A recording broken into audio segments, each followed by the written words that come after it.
இன்றைக்கி ஒரு சூப்பரான லஞ்ச் பாக்ஸ் ரெசிபியோடு தான் வந்திருக்கேன்.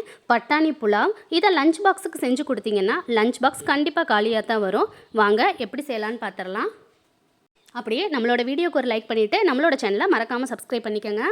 இதுக்கு முதல்ல ஒரு குக்கரில் 1 டேபிள் ஸ்பூன் எண்ணெய் சேர்த்துட்டு 1/2 டேபிள் ஸ்பூன் அளவுக்கு நெய் சேர்த்துக்கோங்க. 4 சின்ன துண்டு பட்டை, 2 கிராம்பு, 2 ஏலக்காய், 1 ஸ்டார் அனீஸ், 1 மராட்டி மொக்கு சேர்த்துட்டு 1 பிரியாணி இலையை சேர்த்துட்டு 1 பெரிய வெங்காயம் நீள நீளமாக கட் பண்ணி வச்சுருக்கேன். அதை இதோட சேர்த்துட்டு நல்லா ஃப்ரை பண்ணி விட்டுக்கலாம். இப்போ ஒரு மிக்ஸி ஜாரில் 2 சின்ன தக்காளி, 1 கைப்பிடி புதினா, 1 கைப்பிடி மல்லி சேர்த்து நல்லா ஃபைனாக அரைச்சி எடுத்துகிட்டு வந்துக்கலாம். இப்போ வெங்காயம் நல்லா வதங்கினதும் 1 டேபிள் ஸ்பூன் அளவுக்கு இஞ்சி பூண்டு பேஸ்ட் சேர்த்து அதையும் சேர்த்து நல்லா வதக்கிடுங்க. இப்போ அரைச்சி வச்ச தக்காளி புதினா மல்லி பேஸ்ட்டு இதோடு சேர்த்துட்டு நல்லா வதக்கி விட்டுடலாம். எண்ணெய் லைட்டாக பிரிஞ்சு வர வரைக்கும் நல்லா வதக்கி விட்டுருங்க.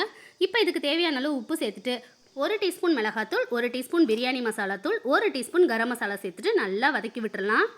லேசாக எண்ணெய் பிரிஞ்சு வந்ததும் இப்போ இதில் 1 கப் அளவுக்கு பட்டாணியை முதல் நாள் நைட்டே ஊற வச்சுருக்கேன். அதை இதோட சேர்த்துட்டு நல்லா மிக்ஸ் பண்ணி எடுத்துக்கலாம்.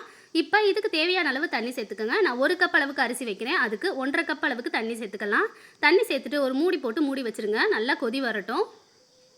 இந்த அளவுக்கு நல்லா கொதி வந்ததும் 1 கப் அரிசியை நல்லா கழுவி வச்சுருக்கேன். அதை இதோடு சேர்த்துட்டு நல்லா மிக்ஸ் பண்ணி விட்டுட்டு விசில் போட்டு ஒரு 3 விசில் வந்தது இறக்குனா ஒரு சூப்பரான பட்டாணி புலாவ் ரெடி ஆயிடுச்சு. நீங்களும் இதை கண்டிப்பாக ட்ரை பண்ணி பாருங்கள். மறக்காமல் உங்கள் ஃப்ரெண்ட்ஸுக்கும் ஷேர் பண்ணுங்கள்.